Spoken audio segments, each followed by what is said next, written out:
E se dentro dessa dita periferia surge um escritor de texto forte e violento que traz as vozes e as vidas destas áreas para o cenário literário do país? Como se explica? E agora você vai ouvir minha voz, filho da puta. Temos aqui um escritor. Um escritor. O escritor não mora nos Jardins, não mora na Barra, não mora em Boa Viagem. Ele mora em Capão Redondo. Sabe onde é Capão Redondo? A polícia militar sabe. Leva a bala. Prepare seus olhos pra contemplar horrores. Não adianta ter milhões se não somos um. Corte legal de inteligências. Ninguém sabe se libertar das algemas da carne. Aqui o poeta que usa esforço. Esse é o nome do talento. Escreveu Ferrez, os inimigos não mandam flores. Muita paz, muito amor pra vocês. Se merecer, se não merecer também, bem-vindos à guerra. Ferrez é um dos maiores escritores vivos do país. Eu tenho orgulho de ser seu contemporâneo. Tenho alegria de, ao conhecer o livro dele, ao ler o livro dele, tomei a iniciativa de procurá-lo e assim nos tornamos amigos. Somos pessoas muito diferentes porque eu tenho uma outra matriz, mas para mim é importante conhecer um cara como ele e é um herói, assim, um herói no sentido de que ele usou o que tinha à mão, uma caneta, né, e a informação que ele tinha do que ele leu e do que ele viveu, e com isso construiu a sua literatura, e mais do que a sua literatura, ele construiu um exemplo para outros garotos, né, garotos da geração dele e garotos da geração posterior. É importante as pessoas saberem que a vida na periferia para os jovens fora do crime, e a vida para os jovens também fora da música ou fora do esporte. Tem um outro caminho, a literatura. Quem apontou esse caminho foi Ferrez. Então, puxa, é uma pessoa muito importante para a nossa época. Ferrez, mistura de Virgulino Ferreira, o Lampião, com o Z de Zumbi dos Palmares. Guerreiros brasileiros. Guerreiros como a população de Capão Redondo. Em 1996 eu trabalhava na Ética Manpower, né, mano? Que era uma empresa, eu era arquivista do Arquivo Morto, né, mano? É um arquivo morto assim que ficava... Arquivo Morto é um barato onde fica os olerites, tá? Um lugar que ninguém vai, a gente fica separando por ordem alfabética, é um trabalho maravilhoso para fazer. Então entre um trampo e outro eu fazia umas poesias, né, mano? E deixava nos painéis e tal. Foi quando a dona da empresa, a dona Ana, viu as poesias e mandou me chamar no escritório dela. Aí meu patrão até falou assim, ó, o meu gerente da sessão falou, mano, já era pra você, mano. Quando a dona Ana manda chamar na sala dela, chicote estrala. Aí eu fui lá e a mulher gostava de poesia, mano. Aí eu fiz um livro, tá, um original, e mandei pra ela, né, mano, um boneco assim, pá. E aí ela mandou cheio de risco, mano, cheio de rasuras o livro de volta. Então quando ela riscou o livro todo ali, pôs as observações, eu não entendi bem o que era, mas eu já me desanimei. Aí depois, quando eu liguei na sexta-feira, eu tinha ficado a semana toda sem trampar. Liguei na sexta-feira, falei com o meu gerente, falei, pô, e aí, como que tá, tal, já fizeram a minha carta, aí já me mandaram embora. Ele falou, não, a dona Ana tá doida pra falar com você aí, você não aparece, peão? E aí ela resolveu patrocinar o livro, e aí foi o primeiro livro que eu lancei, em 22 de novembro de 1997, que é o Fortaleza da Desilusão. E eu lembro que quando a gente começou a andar junto, isso que ele tinha 12, 13 anos, eu tinha 14, aí ele tinha umas ideias assim que a gente achava louco, né? Nossa, o cara, ele sempre pensou em grife, roupa e livro. E isso é coisa de pequeno, isso era coisa de moleque. E quando ele falava isso, a gente achava que era um sonho de criança, né? Ah, ele é muito novo, né? Um dia ele vai mudar de ideia, né? Um dia ele vai ter outras coisas. Aí quando ele começou a a fazer os primeiros escritos de poesia concreta, que é o que ele começou a carreira dele. De poesia concreta, que negócio é esse? Aí ele começou a se dedicar, fazia umas coisas, a gente achava estranho, porque a poesia concreta é uma coisa meio visual, né? Eu nunca achava que isso ia dar. Eu falei, nossa, isso aí... E ainda mais, a gente mora num lugar que ninguém lia, ninguém gostava de ler. Eu acho que todo mundo tinha que tomar isso como exemplo, porque uma pessoa que desde criança já tem um ideal, não é qualquer um que tem isso. Não é todo mundo que tem objetivos tão cedo, né? Eu fui pra rua vender o livro, né? Foi quando um amigo meu, o Fábio, trabalhava na distribuidora, e ele me ligou e falou que a distribuidora estava interessada nos volumes do Fortaleza, né? E eu tinha, assim, uns 1000 livros em casa ainda. A editora tinha feito 1.500 exemplares. E eu vendendo na rua estava muito difícil mesmo para vender na rua. O primeiro livro dele, que foi Fortaleza da Desilusão, a gente colocava dentro das mochilas. Inclusive ia vendendo em porta, na mão dos nossos colegas, mas ninguém entendia. Falava, os caras deixam calculado, vendendo livro. E nossa, era sofrimento da porra, no calorzão do caralho, com as mochilas nas costas. O pé na tinha uma câmera que carregava umas 2 baterias e já vem filmando sem gente quando era moleque. E o pessoal zoava a gente pra caramba, falava, mano, esse cara aí tá à toa, vendendo livro. Para com isso. Então sobrou aí uns 900 livros no final disso tudo. Foi os livros que eu levei para essa distribuidora que falou que queria meu trabalho. Aluguei um carro aqui, os caras cobrou uma merreca para levar os livros. E eu fiquei na porta lá do Brás, na distribuidora, esperando o dono abrir a distribuidora, né, mano? Foi quando o cara abriu a distribuidora às 9 horas da manhã, e aquele monte de livro lá fora, e falou, o que é esses livros aí? Eu falei, não, é porque eu trouxe os livros e tal, o pessoal falou que estava interessado. Aí ele, mas isso é livro de poesia. Aí ele abriu assim, um dos livros. Isso é livro de poesia, isso é uma merda, isso aqui não vende nada. Isso aqui é uma porcaria, como que eu vou vender livro de poesia? O que vende aqui é autoajuda, espiritismo. Olha isso aqui, meu, quem que te disse que eu ia comprar isso aqui? Aí eu falei, não, é porque eu sou autor do livro. Ah, você é autor? Então, me desculpa, não é que eu estou falando que é um lixo, assim, não é. Mas é que o livro é difícil de vender e tal. Mas eu pedi 9 exemplares para poder dar de amostra para outras editoras. Eu não pedi para outras distribuidoras, né? Eu não pedi o livro para poder distribuir os 900 livros. Aí eu falei, nossa, mano. E eu com aqueles 900 livros ali, falei, puta, agora lascou. Aí fui no orelhão, né? Liguei pro cara, liguei para outro amigo, liguei para outro, e ninguém tinha carro, ninguém podia me buscar. Né? Na época, você está desempregado, você também não tem muitos amigos que você pode contar. Então não tinha ninguém para buscar os livros. Aí deu meio-dia, 1h da tarde, né, mano? E aí pedi pro dono da distribuidora se eu podia deixar os livros lá e buscar no outro dia. Ele falou que não, porque não tinha nota fiscal. Então ele não podia guardar uma coisa que não tinha nota fiscal. Falei, ah, beleza, coloquei os livros para a rua. Quando chegou 5h da tarde, ele fechou a distribuidora. Né? Eu fiquei com os livros na rua, não tinha coragem de abandonar os livros ali. E foi indo, foi anoitecendo. Quando chegou 7h da noite, né, mano, começou a passar os caras com aqueles carrinhos de papelão, tá, olhando pra mim, olhando pros livros, né, aquele monte de pacote. Aí eu falei, aqui ninguém vai mexer não, mano. Ninguém vai levar um livro meu aqui pra vender com papelão, não. E quando deu 8h da noite, um dono do bar que estava em frente me viu e falou, mano, você tá aí o dia todo aí, já é de noite, já, o que você tá fazendo com esses negócios? Eu falei, não, contei a história, né, que eu ia vender os livros, que foi um engano, né, que na verdade o cara não tinha comprado os livros. Só acho que o dono do bar pegou os livros, me ajudou a carregar para dentro do bar, eu coloquei os livros lá, e depois fiquei um mês indo no Brás buscando os livros na mochila, né, o Fábio também, que me arrumou essa distribuidora, começou a ir comigo buscar os livros também, e a gente ficou trazendo os livros, mano, do Brás pra cá, até trazer todos os pacotes, assim. E aí foi a época que eu desanimei, falei, porra, não vou escrever mais não, eu tô desempregado, tô tentando vender os livros, não vende, tudo dando errado, né, mano?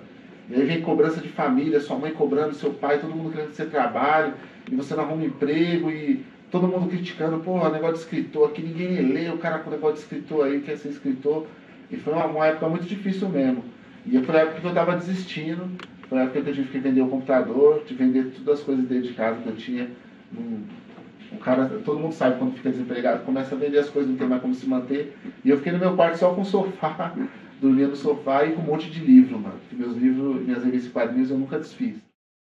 Então, quando eu era pequeno, o Fred me chamava pra sair com ele, daí eu ia em casa chamar meu irmão dormia até mais tarde, não queria ir. Aí o Fred me chamava, a gente ia lá pro centro, na livraria Muito Prazer, comprar revista só com o dinheiro da produção e compilado da revista. E era uma satisfação ele pegar a revista e trazer para casa, colocar na sua coleção, depois de um mês de trabalho no balconista, numa padaria. Eu todo dia saía cedo para trabalhar. Aí quando eu chegava no serviço de tarde, o Reginaldo me pedia um conto para comprar um gibi, isso para poder ler. Mas era todo dia que ele fazia isso. E eu sempre falava com ele, para que você quer esse gibi? Não, para me ler, pai.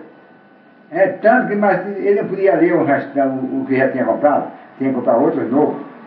É tanto que a estante dele está cheia de gibi. Ele disse que queria ser desenhista, ele ia no gibi. Hoje ele é escritor. É tanto que ele já escreveu os 3 livros, ele tem outros 3 aí, que ele me deu para mim. Eu estou satisfeito, tenho orgulho do filho que Deus me deu, e eu estou satisfeito. Não precisa mais do que isso. Isso é trabalho, não me dá desgosto, porque eu tenho muito orgulho dos meus filhos. E até hoje, graças a Deus, eu não tenho que falar deles. Nunca vendi nenhum, assim. Passei várias crises, mas esses eu nunca mexi. Ele foi um garoto exemplo para a nossa sociedade, para o nosso bairro, né? Então o cara agora, ele com muito sacrifício, ele conseguiu subir um pouquinho. Só que eu acho um detalhe, ele tem um defeito. Ele devia ter comprado, já que ele ganhou algum dinheiro, ele devia ter comprado primeiro um Fusquinha. Pra ele levar a família pra passear. Um Fusquinha azul ou vermelho, é minha paixão, né? Eu espero que futuramente ele compre um Fusquinha pra andar com a mãe, com o irmão, com a irmã e tudo mais, né? Então, não, eu queria que ele comprasse um Fusquinha pra ele começar na vida, devagar, né? Agora, comprar uma moto, a moto além de ser perigosa, não pode me levar, porque nós somos tudo gordos. É a família dos gordos, entendeu? Se liga, ele faz uma entrevista, ele vai pra outros estados, ele tem que ter um carro na mão, nem que seja um Fusquinha pra começar. Mas eu estou arrebentado. Agora, ele começou do nada, ele começou sentado numa mesa, sem uma xícara de café, sem para tomar. Certo? Muitas vezes ele levantava, e de madrugada, vinha na cozinha tomar um cafezinho, ele não encontrava um café. Ele também, né? E todo mundo criticava, todo mundo mandava trabalhar, né? A própria família discriminava ele, porque chamava ele de acomodado, né? Além do pai ter ido embora de casa, o pessoal não sabia o que ele estava fazendo. Nesse tempo, dentro das 4 paredes do quarto dele, só ele e Deus sabia o que ele passava ali dentro, né? Além das nossas lutas, nossas dificuldades, ele foi um herói. Foi a época que um parceiro meu chegou e falou assim, eu peguei um notebook aqui emprestado da minha mãe, então ela nem sabe que eu tô te prestando, mas não desiste não, mano, escreve o livro e tal. E foi quando eu decidi escrever o Capão Pecado, que eu falei, eu vou fazer um livro contando o nosso lado daqui e contando tudo o que acontece com a gente, né, mano? Meus autores prediletos, vamos começar pelo Ferrez. Né? O Ferrez foi um cara que influenciou a minha vida. O primeiro livro que eu li na vida foi o Capão Pecado. Né? Depois vem Graciliano Ramos, vem Jô Soares, Machado de Assis, Essa de Queiroz e vários outros autores aí que me inspiram a escrever. Olha, na verdade o que me impulsionou foi os livros que eu li, cara. Os livros que eu li foram fundamentais assim, para a minha formação, como professor e como pessoa também.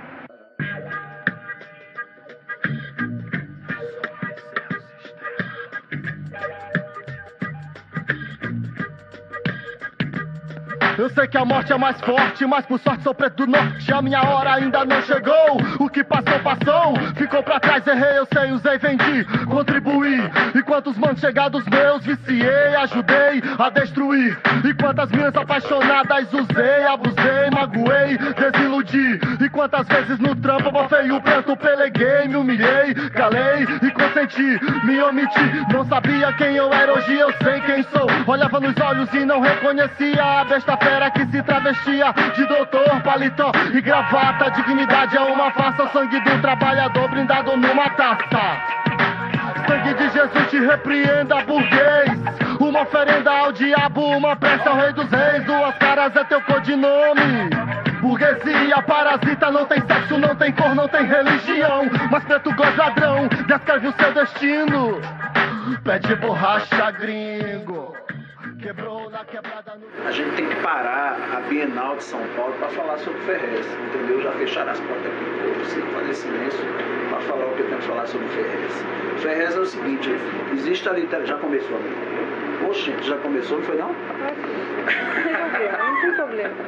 O Ferrez, existe uma literatura que era feita antes do Ferrez e depois do Ferrez, a partir do Ferrez.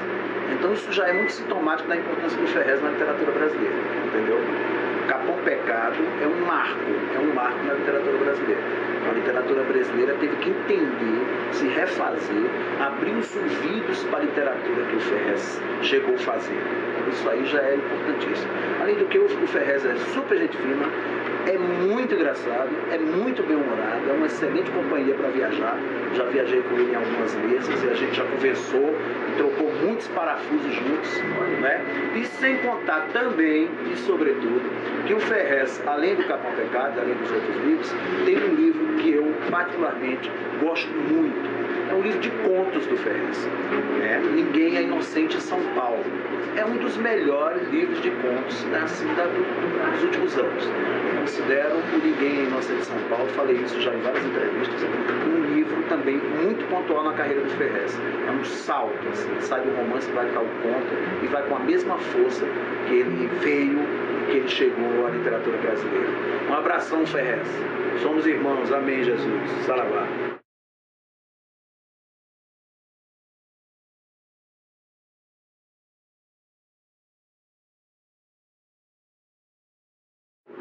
O livro é o Manual Prático do Ódio, que em italiano eu traduzi, fiz a tradução literal, quer dizer, é Manuale Pratica di Odio, em italiano.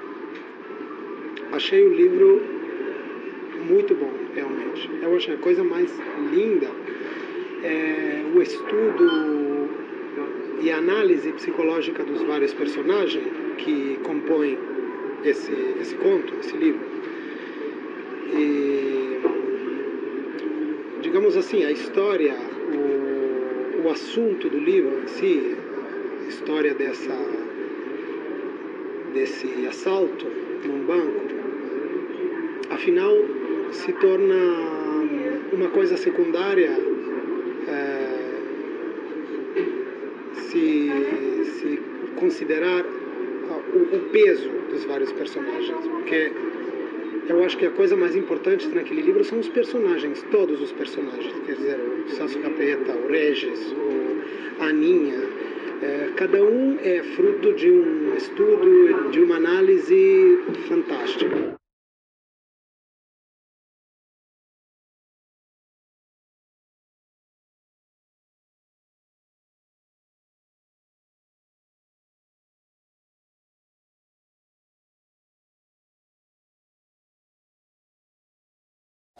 Vou comentar um fato aí que ocorreu alguns dias atrás, não sei se vocês estão sabendo aí, que o Eduardo Negudu, irmão nosso parceiro edmiliano, veio a falecer aí.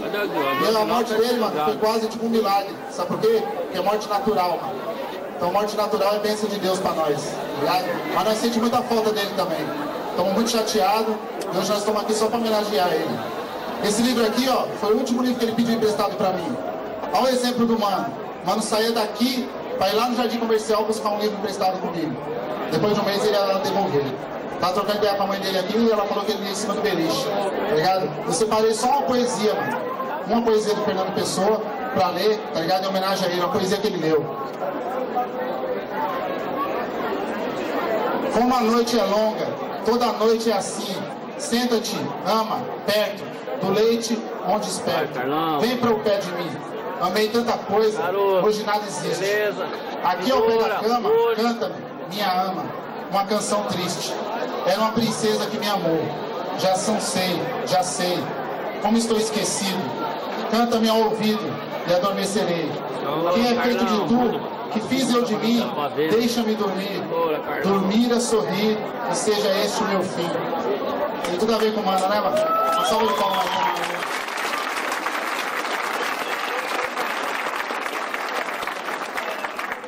Eu escrevo livros desde 1997, são ficções, são romances. Quem é o cara aqui que representa a Quebrada, que pode pegar esse livro e tentar fazer uma biblioteca comunitária aqui? Quem tem esse compromisso?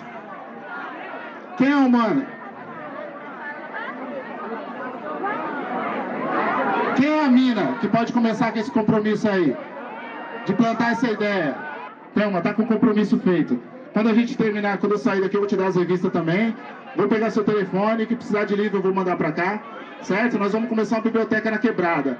Tem que ter bar, tem que ter igreja, mas tem que ter área de lazer, tem que ter biblioteca, certo? Para as crianças terem um futuro amanhã ou depois, não ficar só os filhos do boy tendo futuro.